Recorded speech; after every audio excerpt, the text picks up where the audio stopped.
Hey, it's Renee from the Craft Table. Welcome to week 8 of our summer embroidery stitch along.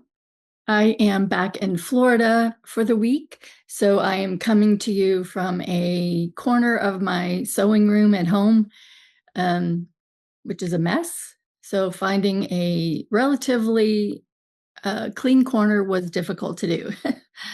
We are embroidering the fly stitch this week. I believe there are 3 different spots on this pattern where we will be embroidering the fly stitch, and each one is a little bit different, which I hope gives you some idea and practice on how you can apply this stitch in various ways to achieve different looks and designs. You'll see when we begin stitching that the fly stitch can look different depending on whether you are stitching that stitch vertically, horizontally, and again, whether it's horizontal or vertical, if you're doing it side by side or stacked, or just you're doing one fly stitch here and one fly stitch there. You can achieve a variety of looks with the fly stitch. And we're stitching on a particular design and the lines are already there, so it makes it really easy. You're just following the lines.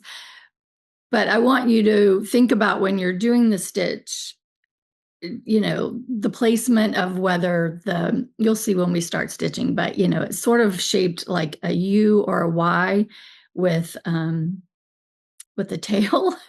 That's kind of what I call it. Or sometimes you don't even really have a tail. You just sort of, like do a straight stitch to secure the stitch. But based on whether your U shape is how wide or narrow it is, and then how long you make it before you start doing the tail, and then whether the tail is short or long, you can get a variety of looks with the fly stitch. So I hope if you have not done the stitch before, you find it something that you enjoy stitching. And if it is a stitch that you have embroidered before, maybe you'll find some new uses that for embroidering the fly stitch in the future that you didn't think about before.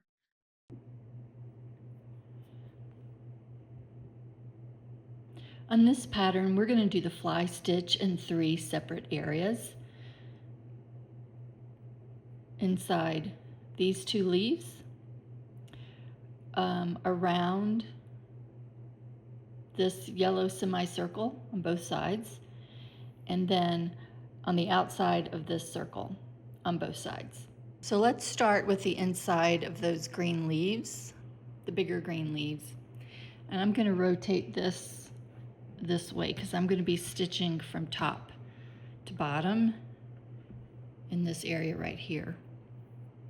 So when I'm demonstrating this area here, I'm going to probably refer to each of these little sections as Ys. It just makes it easier to explain it. But I'm going to bring my needle up at the top left part of that upper Y shape. I'm going to take my needle down at the top right part of that Y, but I'm not going to pull it all the way through to the back at the beginning, making sure there's a little bit of a loop there. I'm going to then bring my needle up at the bottom part of that V shape of the Y, right there, making sure that my needle is within that loop. And now I can pull it all the way to the front.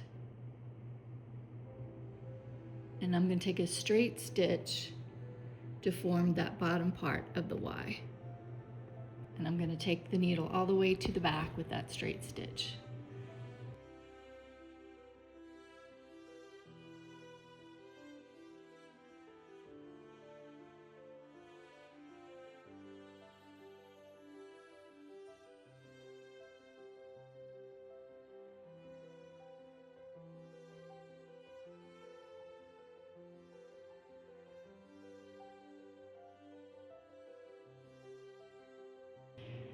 So for these two leaves, you're just going to follow the lines that are marked on the pattern, coming up at the top left, going down top right, pulling your thread partially,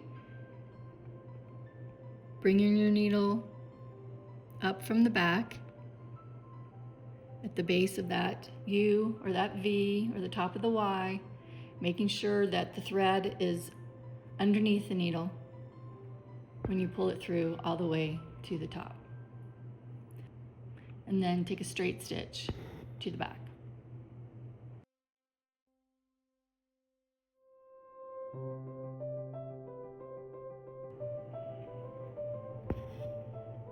That is the fly stitch, done with a little bit of a tail.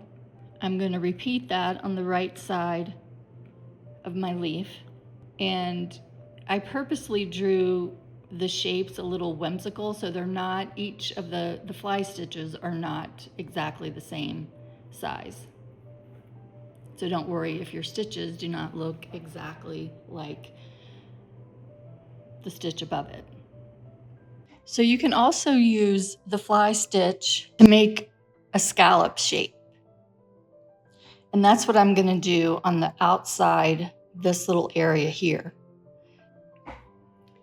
So I'm going to work from this side to this side, doing the fly stitch. So I'm bringing my needle up at the top. I'm considering this little U shape as my first stitch. So I'm bringing it up at the top left, pulling the needle and thread all the way to the front. All right, so I've got my thread pulled up the top left of where my shape's going to be, taking my needle down top right, pulling it partially to the back. And here there's not a point at the bottom. So what I do is I just try to find the bottom of that little curve. And that is where I'm going to bring my needle up, making sure it's inside that loop, and then pulling it all the way to the top, pulling it all the way through. And then I'm making sure that my loop has covered that shape. I don't want to pull it too tight, and I don't want to leave it too loose. And now we're going to finish it off with a straight stitch to the back, like we did with the green, inside the green leaf. But instead of forming a long tail, we're just going to make a little quick stitch on the other side of that curve. So I've got my needle right there on the other side of that loop. And now I'm going to pull it to the back. So then the next one is going to be done right next to what I just did, using the markings that are on the design.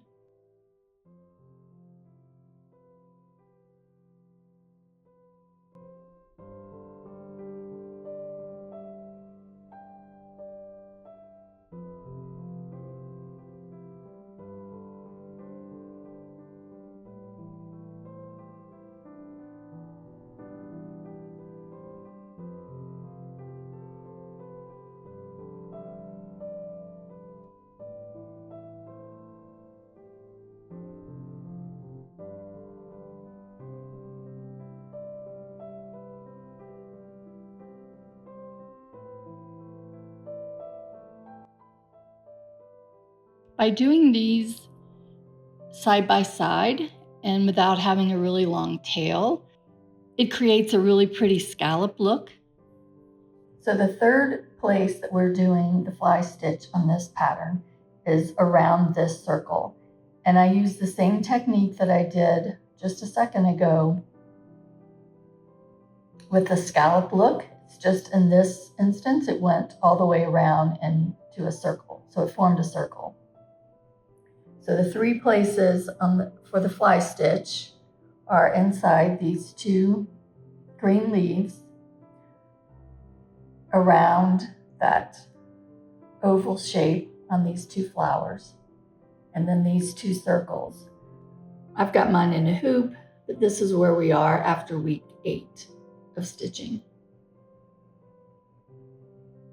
So now that you've watched the video and you have seen me stitch the fly stitch in a variety of places on the pattern, and you've seen how you can apply this stitch in a variety of applications and designs to achieve a certain look, I hope that what I said at the beginning of the video makes a little bit more sense. But if not, you can leave a comment or you can email me and I will be happy to answer any questions that you have. I hope to be back in Montana the next time you see me on YouTube. It's rather warm here in Florida. I'm not loving the humidity, that's for sure. Though it was nice to see some friends and family and check on some things at the house. But yes, I plan on being back in Montana next week. We will be stitching the pistol stitch.